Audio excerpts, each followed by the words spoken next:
Hello students, नमस्कार, very good morning to all of you. तो आज की क्लास में भी मॉडल टेस्ट पेपर क्वेश्चंस जो हमने कल देखे थे उसी टाइप से हम देखेंगे। आज भी एक कॉम्प्रिहेंशन पैसेज है, फिर उसके बाद में कुछ और क्वेश्चंस हैं आपके पेडागोजी, लैंग्वेज डेवलपमेंट उसमें से।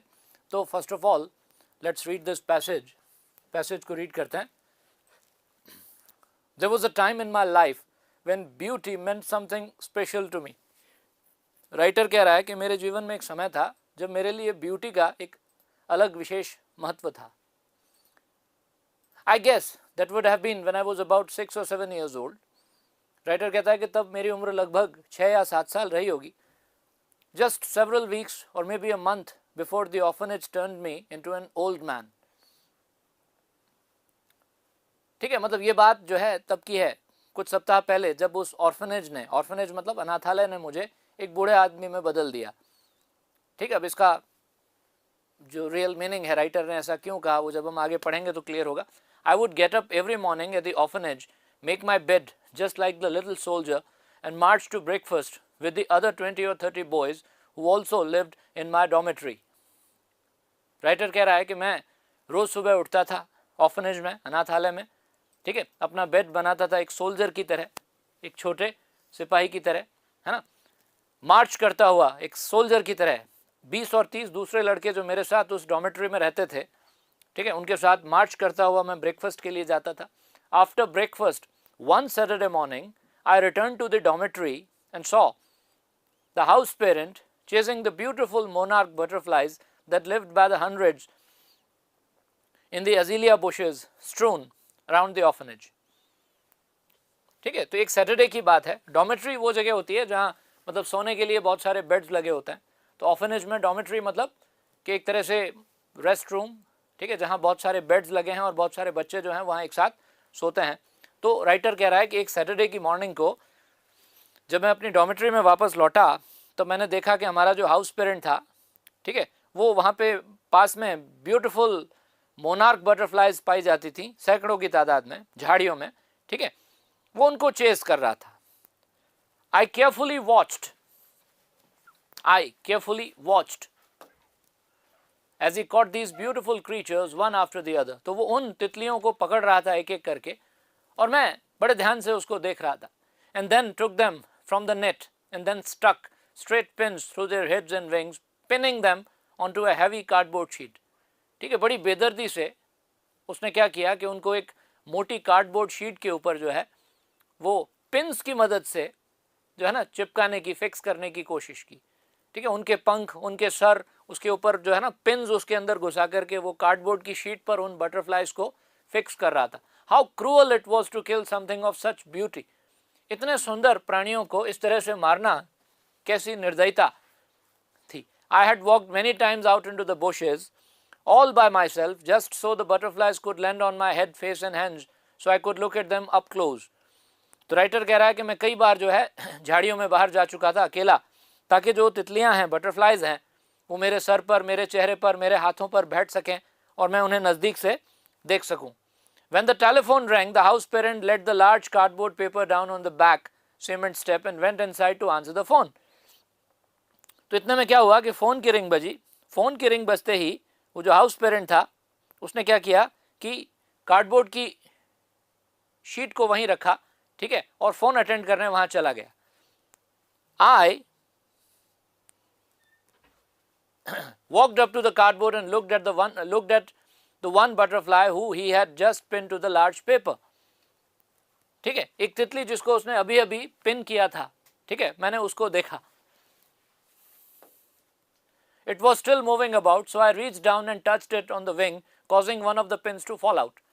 तो वो अभी तक जिंदा थी, अभी तक वो अपने विंग्स को हिला रही थी, तो मैंने उसको छुआ, ठीक है, और उससे क्या हुआ कि एक पिन जो है वो गिर गई। Its wing broke off and the butterfly fell to the ground and just quivered।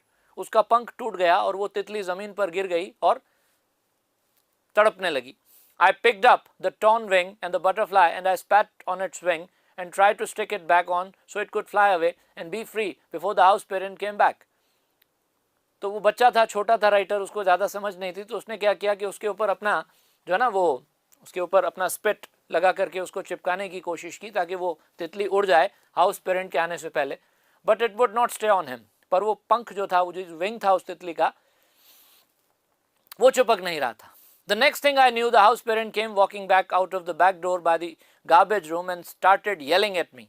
और उसके बाद क्या हुआ कि वो हाउस पेरेंट आया और उसने जब मुझे ये सब करते हुए देखा तो उसने मेरे ऊपर चिल्लाना शुरू कर दिया। I told him that I did not do anything, but he did not believe me. मैंने उससे कहा कि भाई मैंने कुछ नहीं किया, लेकिन उसने मेरी बात पर विश्वास नहीं किया। He picked up the cardboard paper and started hitting me on the top of the head. तो उसने वो कार्डबोर्ड पेपर उठा करके मेरे सर पर मारना शुरू कर दिया। He threw the cardboard down on the ground and told me to pick it up and put it in the garbage can inside the back room of the dormitory and then he left. मुझे उसने कहा कि भाई मैं उस cardboard paper को कचरे के डब्बे में गार्बेज बिन में डाल दूँ। So I prayed for them and then I put them in an old torn up shoe box and buried them. तो मैंने पुराने जूते के बॉक्स में उन तितलियों को डालकर उनको दफना दिया, उनके लिए प्रे किया। Every year when the butterflies would return to the orphanage and try to land on me, I would try and shoo them away because orphanage was not a good place to live and die. तो हर साल जब भी तितलियां आती तो मैं उनको ऐसे शू अवे करने की कोशिश करता, वहां से उड़ाने की कोशिश करता, क्योंकि वो ऑर्फनेज जो है वो जिंदा रहने और मरने के लिए एक अच्छी जगह नहीं थी। अब है questions. In the passage what has the author compared the orphanage to? Passage में राइटर ने उस अनाथालय की तुलना किससे की है? ऑर्फनेज को किससे कंपेयर किया है? ओल्ड एज होम से, मिलिट्री स्कूल से, एजुकेशनल इंस्टीट्यूट से या नर्सरी से?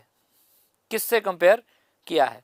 मिलिट्री स्कूल से कंपेयर किया है ना, सोल्जर की तरह, खुद की तुलना सोल्जर से की है।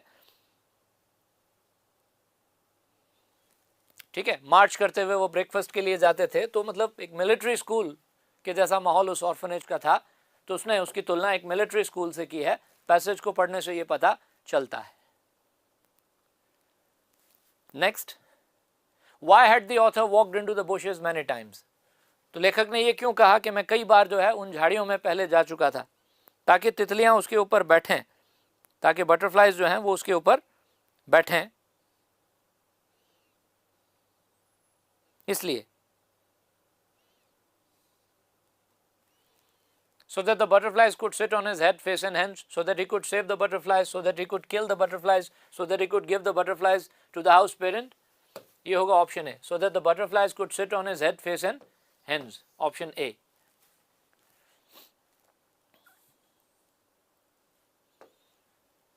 Why would the author try to shoo away the butterflies which tried to land on him? Author जो है वो उन बटरफ्लाइज को शू अवे करने की कोशिश क्यों करता था बाद में? Because the house parent had warned him against it, because he thought that the butterflies would suffer a very bad death if they stayed in the orphanage, because the butterflies were too many in number, because the author did not like the butterflies sitting on him. उसका कारण यही था कि अगर house parent ने वापस उन्हें पकड़ लिया तो उसी तरह से वो बेदर्दी से उनको मारेगा, ठीक है, उनके ऊपर पिन्स घुसा करके और उनको बहुत तड़पाएगा। तो इसलिए वो चाहता था कि वो तितलियां वहां से चली जाएं, ठीक है। तो because he thought that the butterflies would suffer a very bad death if they stayed in the orphanage. Option B, third का सी।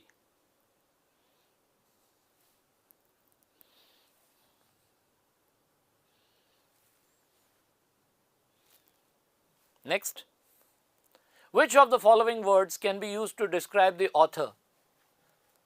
इनमें से कौन सा शब्द पैसेज के लेखक को डिस्क्राइब करता है? एडवेंचरस, क्रूअल, डेयरिंग या केयरिंग? पैसेज को जिस तरह से उस राइटर ने लिखा है उसको देखते हुए आप कैसे उसको डिस्क्राइब करोगे?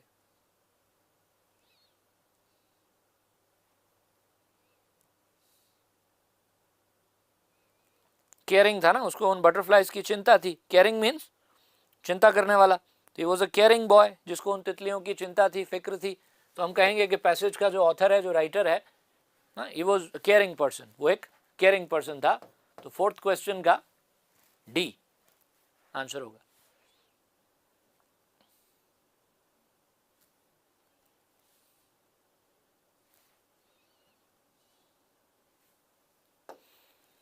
Why was the author trying to fit all the butterfly pieces back together? Author ने तितली के जो मतलब पंख और उसकी बॉडी जो भी मतलब अलग हो गई थी, तो उसको वापस फिट करने की कोशिश क्यों की? because the house parent would yell at him otherwise, because he was responsible for the death of the butterflies, because he was told to do so by the house parent, या none of the above? इनमें से कौन सा कारण है? इनमें से कौन सा कारण है कि उसने उसको क्यों वापस फिट करने की कोशिश की?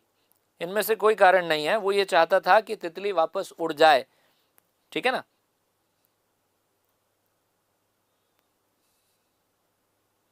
तो आंसर कौन सा होगा? None of these, none of the above.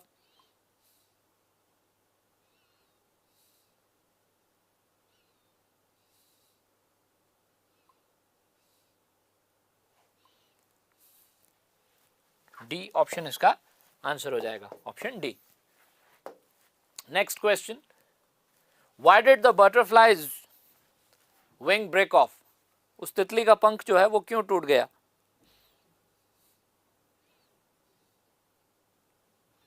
Options हैं,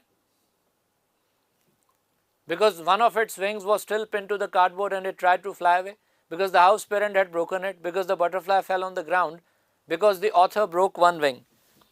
राइटर ने एक विंग तोड़ी, या वो तितली जो है वो जमीन पर गिर गई इसलिए, या हाउस पेरेंट ने उसको तोड़ा था? क्या कारण था? या उसका जो एक विंग है वो अभी तक पिन था कार्डबोर्ड में और वो उड़ने की कोशिश कर रही थी?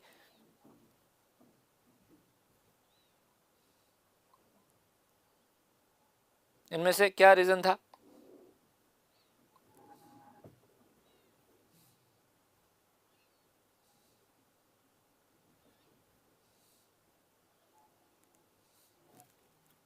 उसका जो एक विंग है वो अभी तक पिन था कार्डबोर्ड में और उसने उड़ने की कोशिश की, इसलिए वो उसका विंग टूट गया. ऑप्शन ए जो है इसका राइट आंसर है. A is the right answer.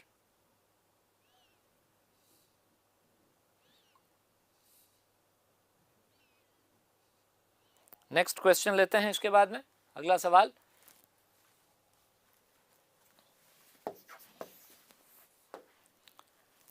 Why were butterfly pieces flying everywhere? वो बटरफ्लाई के जो पीसेस थे वो क्यों हर तरफ उड़ रहे थे? क्या कारण था उसका?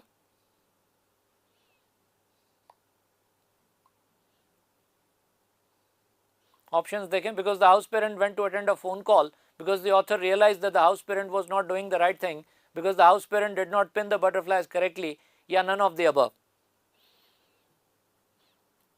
इनमें से कोई भी कारण इस पैसेज में इसका बताया नहीं गया है, इसलिए डी इसका राइट आंसर है. वापस पढ़ लो इन ऑप्शंस को.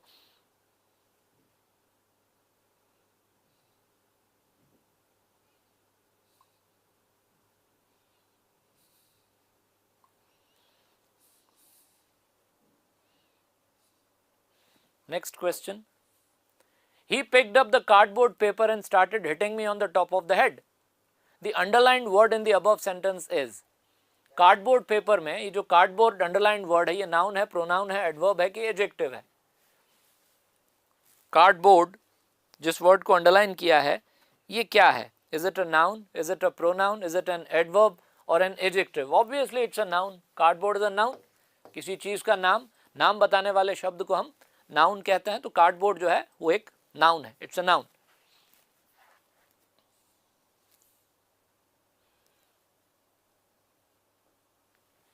Which of the following is not true in the context of the passage? इस पैसेज के कॉन्टेक्स्ट में कौन सी बात सही नहीं है? The author tried to repair one wing of the butterfly. The author liked watching the house parents stick the butterflies on the cardboard. The author felt that killing butterflies was a cruel thing to do. The house parents stuck the butterflies on the cardboard paper. कौन सी बात इनमें से सही नहीं है? देखो, author ने उसके एक विंग को जो है ना वो अपने स्पिट से चिपकाने की कोशिश की थी, अपने सलाइवा से थूक लगा करके, है ना, ये तो सही है. हाउस पेरेंट ने बटरफ्लाइज को कार्डबोर्ड पेपर पर स्टिक किया, ये भी सही है.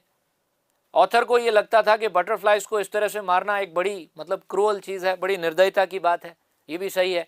लेकिन ऑथर को हाउस पेरेंट जो बटरफ्लाइज को स्टिक कर रहा था कार्डबोर्ड पर वो देखना अच्छा लग रहा था, पसंद आ रही थी उसको वो बात, ये सही नहीं है. He did not like it. उसको ये अच्छा नहीं लगा क्योंकि उसको लगा कि ये तो एक बहुत बड़ी क्रूअल्टी है ना. तो ऑप्शन बी, 9th का B.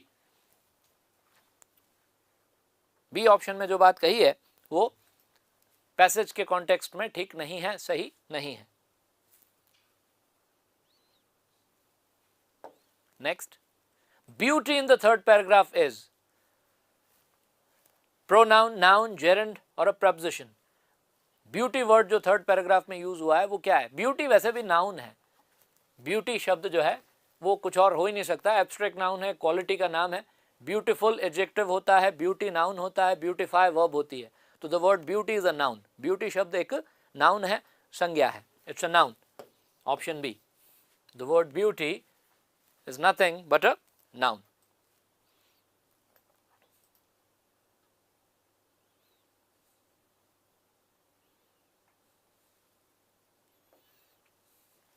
Reading is a productive language skill, receptive language skill, not a language skill या not a mental process।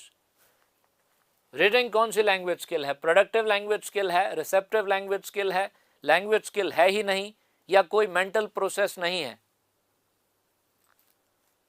देखो, रीडिंग जो है ना वो एक रिसेप्टिव लैंग्वेज स्किल है। लैंग्वेज स्किल्स दो तरह की होती हैं, प्रोडक्टिव, एक्टिव। एक्टिव कहो या प्रोडक्टिव कहो एक ही बात है। और दूसरी होती हैं पैसिव और रिसेप्टिव।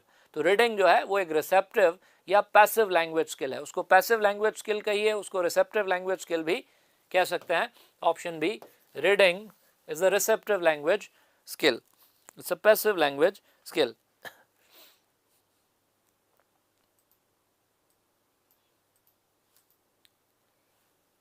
Next है, when a teacher uses realia to teach vocabulary and grammar, he or she is doing what? Teacher vocabulary grammar को पढ़ाने के लिए अगर realia का यूज करता है तो वो क्या करता है? realia का मतलब वैसे क्या होता है? realia का मतलब होता है रियल ऑब्जेक्ट्स।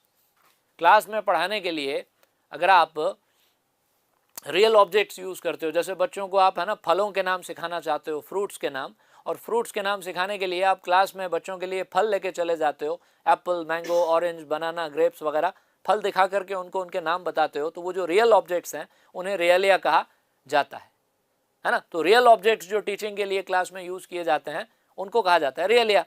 ठीक है, तो जब टीचर क्लास में रियलिया यूज कर रहा हो तो वो क्या यूज कर रहा है? He is using real objects, actions and actual life situations. He is using role play as a learning. He is teaching through true stories, या he is using computer technology.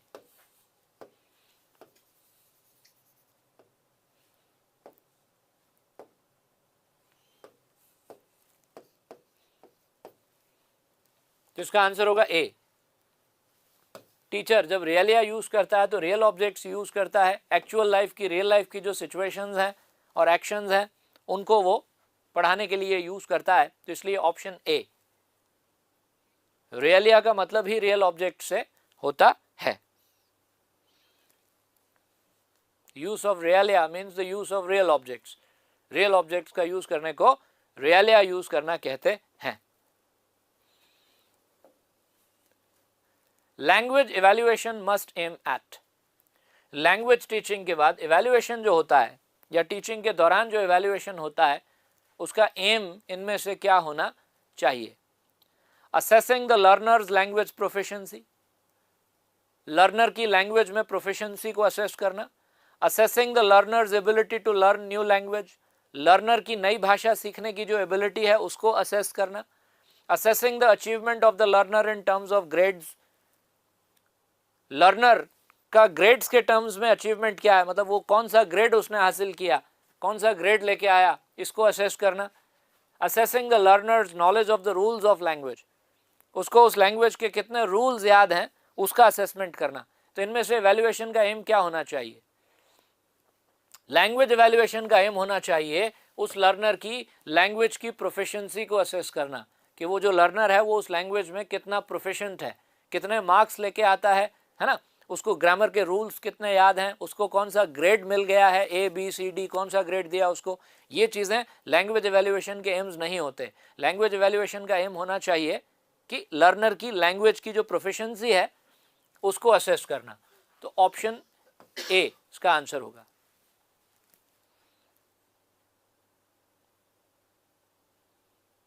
Next question है, teaching and supporting material for remedial teaching should be prepared keeping in mind. Remedial teaching के लिए जो teaching material है उसको जो prepare करते हैं तो उसको प्रिपेयर करते वक्त माइंड में क्या रखना है, किन बातों का ध्यान रखते हुए रेमेडियल टीचिंग के लिए मटेरियल तैयार करना चाहिए. Learning abilities of students, learning needs of students, learning styles of students, या ऑल ऑफ द अबव. जाहिर है इन सभी चीजों का ध्यान रखोगे, है ना. बच्चों की एबिलिटी, बच्चों की आवश्यकता, उनका स्टाइल, कैसे सीखते हैं, उनकी आवश्यकता क्या है और उनके अंदर योग्यता क्षमता उनकी कैसी है. इन सब चीज़ों को मद्देनज़र रखते हुए, इन सब चीज़ों को माइंड में रखते हुए आप रेमेडियल टीचिंग का जो मटेरियल है उसको प्रिपेयर करते हो. तो इसका आंसर होगा all of the above, option D, all of the above. 14th का डी.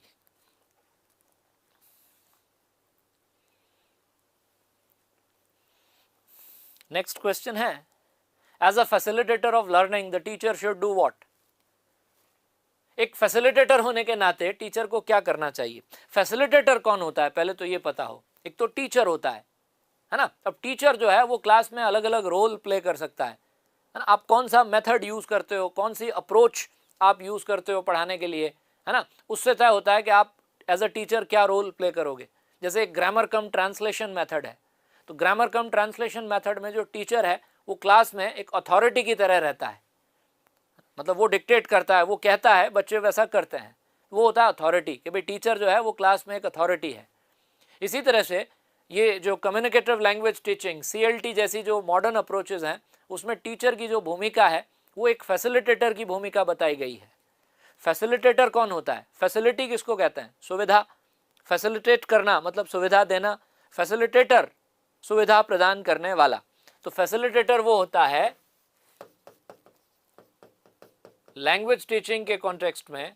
फैसिलिटेटर का मतलब one who facilitates communication, one who facilitates communication, जो कम्युनिकेशन को फैसिलिटेट करे, जो क्लास में बच्चों को कम्युनिकेशन करने के अवसर प्रदान करे, क्लास में बच्चों को कम्युनिकेशन के मौके दे, वो फैसिलिटेटर है ना. तो एक फैसिलिटेटर के रूप में जो टीचर है, he should explain each lesson in detail, उसको हर एक लेसन डिटेल में बताना चाहिए. या provide enough opportunities to expose the learners to hear and use the language, या उसको लर्नर को इतने मौके प्रदान करने चाहिए क्लास में कि लैंग्वेज को बच्चे अच्छे से सुने और उसको यूज करें. Aim at finishing the syllabus in time, syllabus को समय पर फिनिश करने का प्रयास करें. या load the learners with extra information about the theme of the text, और दुनिया भर की एक्स्ट्रा जानकारी दे करके और उनका लोड बढ़ाए. इनमें से एक फैसिलिटेटर का काम क्या होना चाहिए. ऑब्वियसली ये तो नहीं होना चाहिए कि बहुत सारी अतिरिक्त जानकारी दे करके और उनको इन्फॉर्मेशन से ओवरलोड कर दे, ऐसा नहीं होना चाहिए. केवल सिलेबस को फिनिश करने पर जोर दे, ये भी नहीं. हर एक चीज़ को, हर एक लेसन को डिटेल में समझाए, ये भी ज़रूरी नहीं. लेकिन लैंग्वेज लर्निंग और लैंग्वेज टीचिंग के कॉन्टेक्स्ट में बात करें तो आइडियल जो परिस्थिति है वो ये है कि जो फैसिलिटेटर है उसको क्लास में बच्चों को इतनी अपॉर्चुनिटीज़ प्रोवाइड करनी चाहिए कि जो बच्चे हैं वो लैंग्वेज को अच्छे से सुने और उसको यूज़ करने का मौका भी उन्हें मिले. तो आंसर होगा इसका option B. B is the right answer, option B. ये फैसिलिटेटर का रोल होना चाहिए.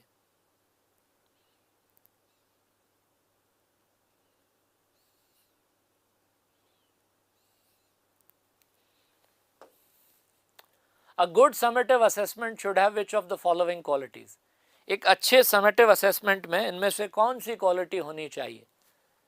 अब देखो असेसमेंट दो तरह का होता है, फॉर्मेटिव और समेटिव. फॉर्मेटिव का मतलब जिसको हिंदी में कहते हैं निर्माणात्मक मूल्यांकन, और समेटिव जिसको हिंदी में कहते हैं योगात्मक मूल्यांकन. तो जो समेटिव असेसमेंट होता है, समेटिव इवैल्यूएशन होता है ना, ये टर्म एंड एग्जाम जिसको बोलता है. मतलब कोर्स खत्म होने के बाद पूरा आपका जो सिलेबस है, पाठ्यक्रम है, आपने पढ़ा दिया, उसके बाद एंड में जो आप एग्जाम लेते हो, एंड में जो आप इवैल्यूएशन करते हो, उसको समेटिव इवैल्यूएशन कहते हैं. समेटिव इवैल्यूएशन जो है ना, वो डायग्नोस्टिक नहीं होता, समेटिव वैल्यूएशन जो है वो टर्मिनल होता है, मतलब अब उसमें सुधार कुछ नहीं हो सकता। बच्चों को जो हमने पढ़ाना था पढ़ा दिया, बच्चों ने जो सीखना था वो सीख लिया, अब उनका मूल्यांकन होगा, उनको नंबर दिए जाएंगे, उनको ग्रेड्स दिए जाएंगे कि इनको कौन सा ग्रेड, किस बच्चे को कौन सा ग्रेड मिलता है, ठीक है ना। तो एक अच्छे समेटिव असेसमेंट में इनमें से कौन सा गुण होना चाहिए? Test the knowledge of grammatical rules और स्ट्रक्चर्स, कि केवल ग्रामर के रूल्स और स्ट्रक्चर्स का नॉलेज टेस्ट करें। Be reliable and without bias, पक्षपात से रहित होना चाहिए, रिलायबल होना चाहिए। Test the full year syllabus, पूरे साल का सिलेबस टेस्ट करना चाहिए। Have very few grammar questions, grammar के प्रश्न बहुत कम होने चाहिए। अब ऐसा तो कोई रूल नहीं है कि ग्रामर के सवाल बहुत कम हो या पूरे साल का सिलेबस आप टेस्ट करो, है ना।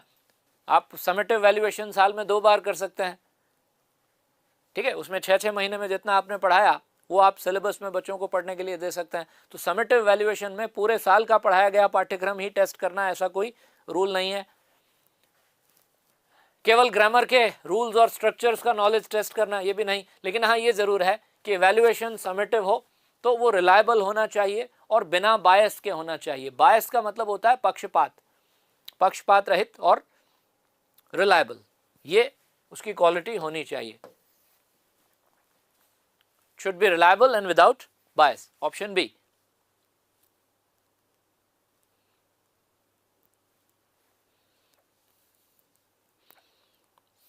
नेक्स्ट क्वेश्चन है फिर इसके बाद में, फंक्शनल ग्रामर। फंक्शनल ग्रामर के बारे में इनमें से कौन सी बात सही है? is acquired by conscious study, is concerned with one's ability to describe the language rules and regulations, deals with one's ability to use the language, या none of the above। Functional grammar जो होता है उसके बारे में इनमें से कौन सी बात सही है?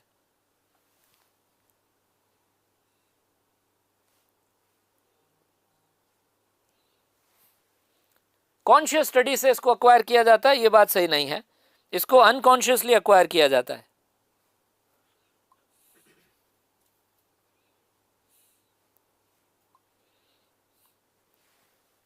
ठीक है, कॉन्शियस स्टडी का मतलब ये हुआ कि आप जो है ना बाकायदा कॉन्शियस होकर के खुद को ये बता करके कि मैं ग्रामर पढ़ रहा हूं, ग्रामर के रूल्स की स्टडी करते हो। फंक्शनल ग्रामर जो है वो अनकॉन्शियसली एक्वायर किया जाता है। जब हम किसी भी भाषा को सुनते हैं, पढ़ते हैं, कोई बोलता है हम उसको सुनते हैं, कुछ लिखा है हम उसको पढ़ते हैं, तो पढ़ते और सुनते समय उसका जो व्याकरण है उसको हम खुद एक्वायर कर लेते हैं। बाद में हम भी वैसा बोलने की कोशिश करते हैं या वैसा लिखने की कोशिश करते हैं। तो फंक्शनल ग्रामर जो है वो कॉन्शियसली नहीं, अनकॉन्शियसली एक्वायर किया जाता है। तो ये वाली बात तो सही नहीं है। लैंग्वेज के रूल्स को डिस्क्राइब करना, लैंग्वेज के रूल्स को डिस्क्राइब करना, डेफिनेशंस बताना, ये आनी चाहिए, ये भी नहीं है। ये तो ट्रेडिशनल ग्रामर का काम है। जो ट्रेडिशनल ग्रामर होता है ना, पर्सपेक्टिव ग्रामर, उसमें बच्चे रूल्स को स्टडी करते हैं, रूल्स को डिस्क्राइब करते हैं, डेफिनेशंस याद करते हैं।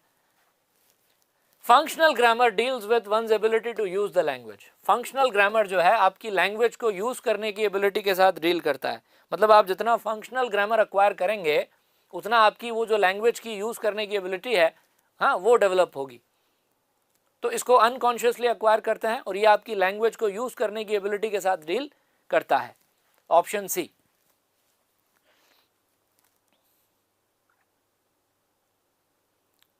नेक्स्ट क्वेश्चन है, अगला प्रश्न, डायग्नोस्टिक टेस्ट। डायग्नोस्टिक टेस्ट के बारे में इनमें से कौन सी बात सही है? डायग्नोस्टिक टेस्ट क्या होता है? निदानात्मक परीक्षा जिसको बोलते हैं, डायग्नोस्टिक टेस्ट। डायग्नोस्टिक टेस्ट कब लिया जाता है? डायग्नोस्टिक टेस्ट तब लिया जाता है जब इवैल्यूएशन के प्रोसेस से, फॉर्मेटिव इवैल्यूएशन की प्रक्रिया से हमने ऐसे बच्चों की पहचान कर ली जो थोड़े पीछे रह गए, जिनको हमने कहा कि ये स्लो लर्नर्स हैं। तो उन स्लो लर्नर्स को हमने पहचान तो लिया कि ये 4 बच्चे ऐसे हैं जो हमारी क्लास के स्लो लर्नर्स हैं।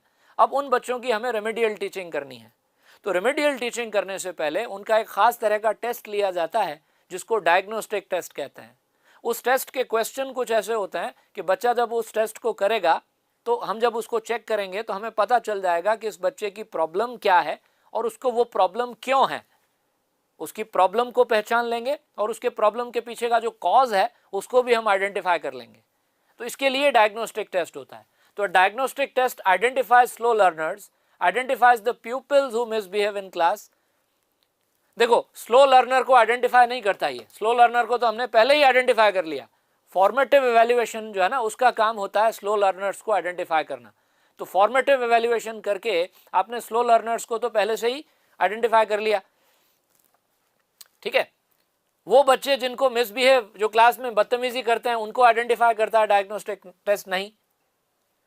अब ऑप्शन डी में जो बात कही ये भी गलत है, it is not essential to remedial teaching. Diagnostic test जो है वो रेमेडियल टीचिंग के लिए आवश्यक नहीं है, ये भी गलत बात है, क्योंकि रेमेडियल टीचिंग डायग्नोस्टिक टेस्ट के बिना हो ही नहीं सकती या होनी नहीं चाहिए। पहले डायग्नोस्टिक टेस्ट होना चाहिए, फिर उसके बाद रेमेडियल कोर्स तैयार होना चाहिए। तो ये वाली बात सही है कि डायग्नोस्टिक टेस्ट, एक अच्छा डायग्नोस्टिक टेस्ट जो है बच्चों की कमियों को, उनकी स्ट्रेंथ्स को आइडेंटिफाई करता है ताकि उसका रेमेडिएशन हो सके, ताकि उनका सुधार हो सके, बच्चों की गलतियों को, उनकी कमियों को सुधारा जा सके, उनको पहचाना जाए, उनकी कमियों को, उनकी वीकनेस को, उनकी स्ट्रेंथ को, इसलिए डायग्नोस्टिक टेस्ट होता है। तो सी ऑप्शन इसका राइट आंसर है, option C.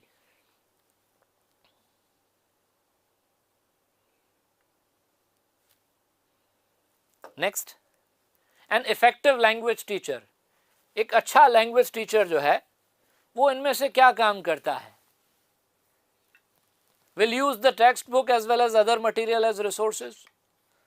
Will prepare question papers including using only the questions given in the book. Will rely entirely on the prescribed textbook. Will make children learn all the answers to the questions given in the textbook.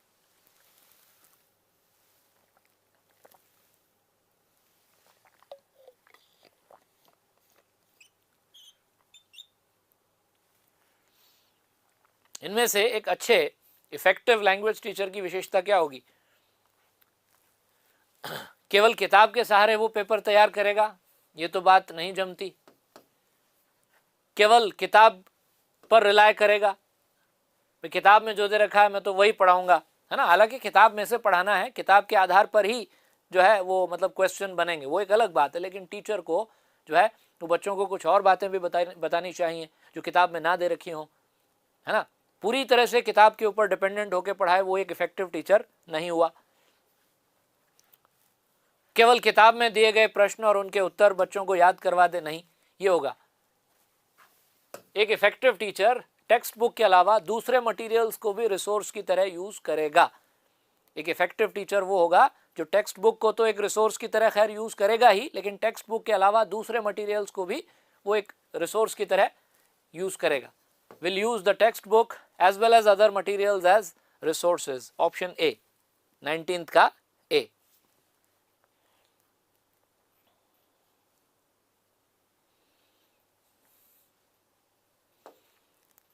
A multiple choice test is a type of, multiple choice question जिस test में आते हैं वो किस प्रकार का test होता है? ऑब्जेक्टिव टाइप, सब्जेक्टिव टाइप या दोनों?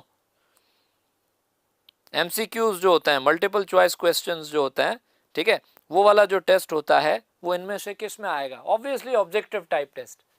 सब्जेक्टिव टाइप टेस्ट में तो बच्चे उत्तर लिख के देते हैं, उनको ऑप्शन या विकल्प नहीं दिए होते। ऑब्जेक्टिव टाइप टेस्ट में आता है ये मल्टीपल चॉइस क्वेश्चन, 4 ऑप्शन दे दिए आपको, उसमें से सही आंसर को चूज करना है। तो it is a type of objective type test. Multiple choice test जो है वो एक प्रकार का ऑब्जेक्टिव टाइप टेस्ट होता है, सब्जेक्टिव टाइप टेस्ट नहीं होता है।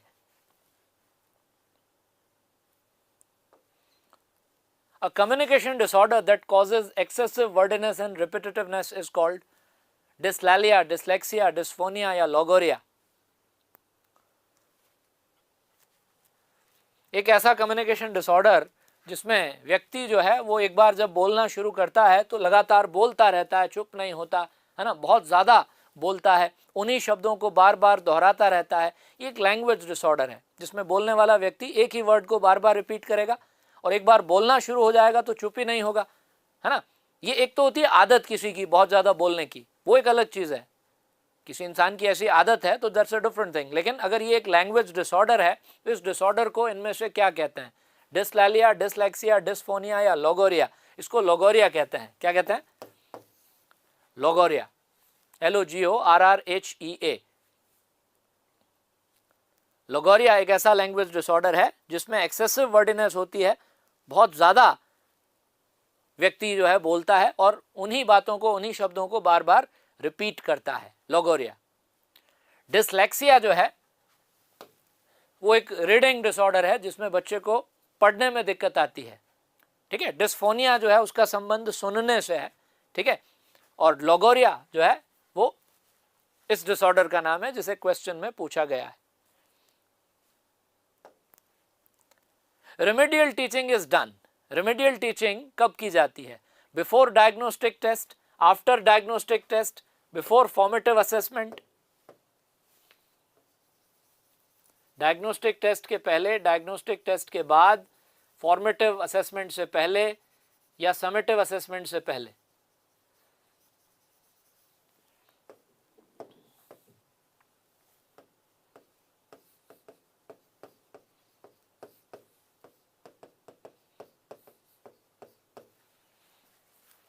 देखो, पहले डायग्नोस्टिक टेस्ट होता है, पहले इवैल्यूएशन से स्लो लर्नर्स को पहचानते हैं, उनको अलग करते हैं, उनको आइडेंटिफाई करते हैं, फिर उन स्लो लर्नर्स का डायग्नोस्टिक टेस्ट होता है, फिर उस डायग्नोस्टिक टेस्ट के बाद रेमेडियल टीचिंग होती है, ठीक है। After diagnostic test, after diagnostic test. Summative evaluation, formative assessment से इसका वैसे कोई कनेक्शन नहीं है। वैसे इसको फॉर्मेटिव असेसमेंट के साथ, फॉर्मेटिव असेसमेंट तो थ्रू आउट चलता रहता है ना। फॉर्मेटिव इवैल्यूएशन जो है वो टीचिंग के प्रोसेस के दौरान जारी रहता है। पढ़ाने के दौरान आप जो बच्चों को इवैल्यूएट करते हो वो फॉर्मेटिव असेसमेंट है। क्वेश्चंस पूछकर, क्लास में टेस्ट लेकर के, उनको होमवर्क दे करके, उनको क्लास वर्क दे करके जो आप उनको इवैल्यूएट करते हो, दैट इज फॉर्मेटिव असेसमेंट। ये तो लगातार चलता रहता है। तो रेमेडियल टीचिंग जो है वो डायग्नोस्टिक टेस्ट के बाद की जाती है। B option.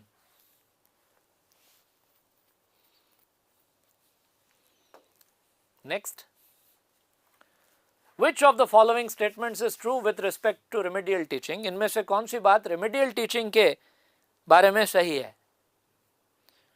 पहला, it aims to correct the most frequent language mistakes made by students. ऐसी गलतियों को करेक्ट करने का एम होता है इसमें जो बच्चे बार बार करते हैं। It helps in moral building and interest building. इससे बच्चों का मोरल और इंटरेस्ट दोनों जो है बिल्ड किए जाते हैं। दोनों ही बातें सही है ना भाई। रेमेडियल टीचिंग का एम जो है वो रेमेडियल टीचिंग करेक्टिव तो होती ही है कि बच्चे जो गलतियां बार बार करते हैं उनका सुधार हो, और साथ साथ में बच्चों का जो मोरल है और लैंग्वेज में जो उनका इंटरेस्ट है वो भी डेवलप हो। तो both A and B, both A and B. Option सी।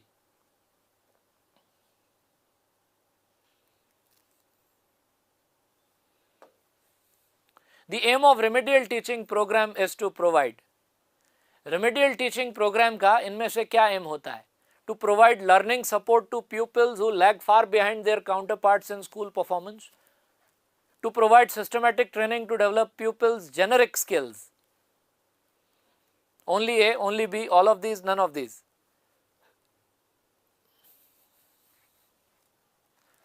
बच्चों की जेनरिक स्किल्स को डेवलप करना ये कोई रेमेडियल टीचिंग प्रोग्राम का एम नहीं है। रेमेडियल टीचिंग प्रोग्राम का एम है ये लर्निंग सपोर्ट देना उन बच्चों को जो अपने साथियों से पीछे रह गए। काउंटर पार्ट्स का मतलब अपने साथी, अपने बराबर के बच्चे, अपने हम उम्र बच्चे, क्लासमेट्स, है ना, उन बच्चों को लर्निंग सपोर्ट देना ये रेमेडियल टीचिंग का एम है। ए, 24th का ए।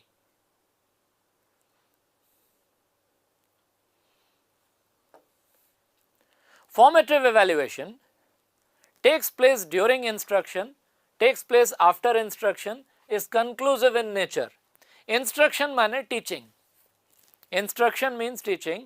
तो जो formative evaluation है वो teaching के दौरान होता है, teaching के बाद में होता है, या conclusive होता है। conclusive माने अंतिम। तो formative evaluation conclusive नहीं होता, summative evaluation conclusive होता है। जो समेटिव योगात्मक मूल्यांकन होता है ना, समेटिव इवैल्यूएशन, ये कंक्लूसिव होता है। It is conclusive in nature. Formative evaluation conclusive नहीं होता है, ये पढ़ाने के बाद नहीं, पढ़ाने के दौरान। It takes place during instruction, पढ़ाने के बाद समेटिव वैल्यूएशन होता है, यानी बी और सी पॉइंट जो दो बात कह रहे हैं ना, ये समेटिव वैल्यूएशन पे लागू होती है। समेटिव वैल्यूएशन पढ़ाने के बाद किया जाता है और कंक्लूसिव होता है, टर्मिनल होता है, अंतिम होता है। फॉर्मेटिव वैल्यूएशन पढ़ाने के प्रोसेस के साथ साथ चलता रहता है, ठीक है। तो इसलिए इसका आंसर है A. It takes place during the period of instruction, it goes on during the period of instruction. 25th का ए है, सुनीता, ए right answer.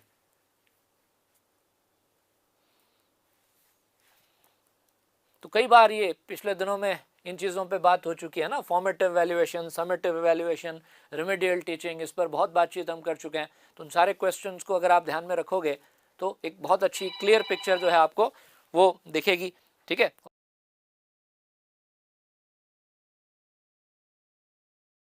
Main goal of English language teaching in India should be, Bharat में English language को teach करने का जो सबसे बड़ा गोल है, लक्ष्य है, वो क्या होना चाहिए?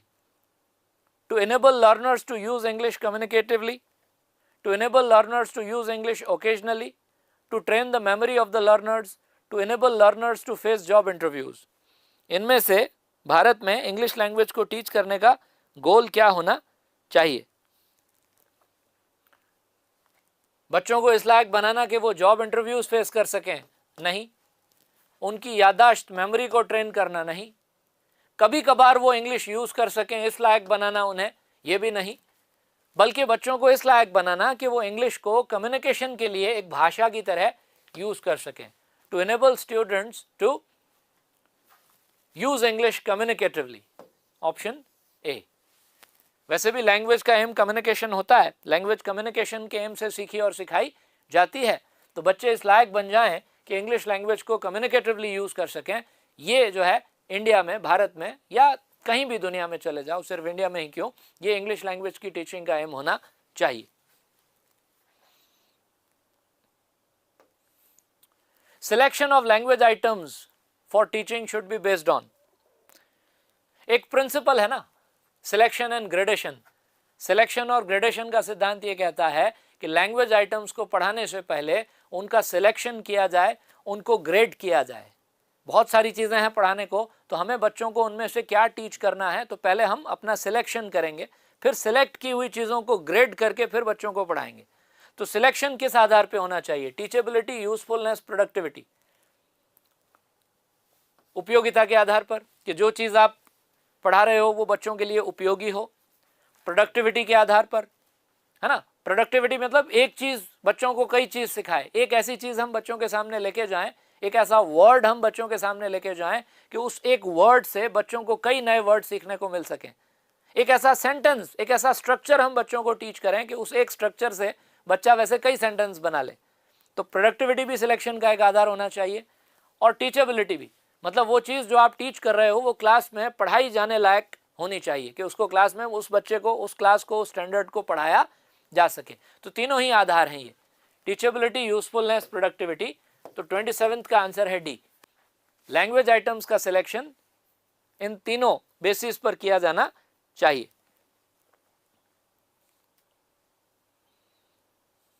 Next, necessary element which helps in learning English is imitation, oral production, reading with understanding या all of the above.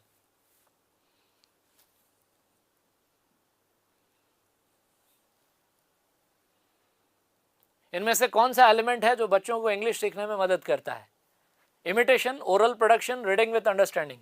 Imitation तो है ही, देखो इमिटेशन से लैंग्वेज सीखी जाती है, अनुकरण से, नकल करके, कॉपी करके। जिस तरह से बच्चा अपनी मदर टंग सीखता है तो भाषा तो इमिटेशन से ही सीखी जाती है, कॉपी करके। ओरल प्रोडक्शन मतलब बोलना, मुंह से बोलकर। तो जितना बच्चा मुंह से बोलेगा लैंग्वेज को, जितना हम उस भाषा को ओरली प्रोड्यूस करेंगे, उतना हम उसको ज़्यादा जल्दी सीखेंगे। और रीडिंग विथ अंडरस्टैंडिंग, ये भी होना चाहिए कि जो पढ़ रहे हो साथ साथ में उसको समझते भी रहो। तो ये सारी चीज़ें जो हैं ये नेसेसरी एलिमेंट्स हैं इंग्लिश सीखने के लिए। इन सब की ज़रूरत पड़ती है, इमिटेशन की, ओरल प्रोडक्शन की और रीडिंग विथ अंडरस्टैंडिंग की भी।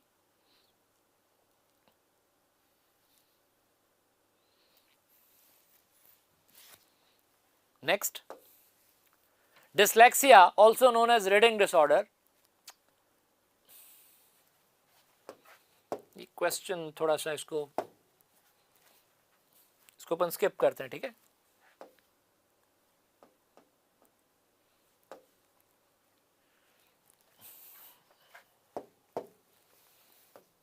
is also known as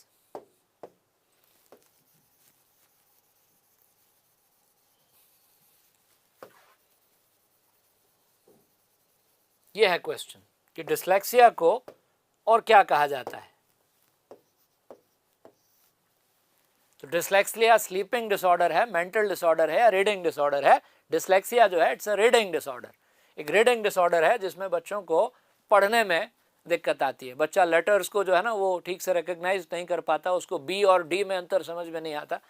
अब बी में जो सेमी सर्कल है वो इस तरफ है और डी में जो सेमी सर्कल है वो इस तरफ है, तो बच्चा कंफ्यूज रहता है कि बी और डी में क्या अंतर है। मतलब डी वाला सेमी सर्कल वो बी में बना देता है, मतलब बी और डी में वो पहचान नहीं कर पाता, लेटर्स को पहचान नहीं पाता। लेटर्स को ना पहचानने की वजह से उसको टेक्स्ट को पढ़ने में दिक्कत आती है, और जब पढ़ने में दिक्कत आती है तो फिर वो दिक्कत लिखने में भी आती है।